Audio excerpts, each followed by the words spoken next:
mga kapatid, gutom. So, titikman na natin to. Yung ating ginawang buko pandan, guys. So, ayan na nga. So, nakaka-excite na matikman to. So, maraming salamat ulit, Jollibee, sa lalagyan na ano natin, ginamit natin. So, ayan, oh, grabe, guys.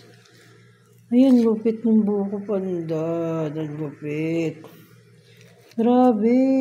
Ang sarap nito.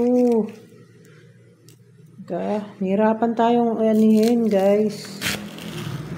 Patikman lang natin, guys, muna. No, kung ano yung resulta, kung napatamis ba tayo o sakto lang, guys. So, yan. So, lagay na natin dito sa ating lalagyan. So, solid na solid yung buko panda na yan. Grabe. Ang lupit, guys.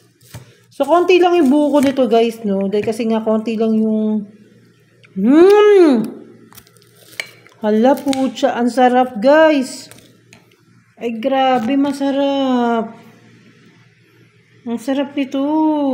Grabe.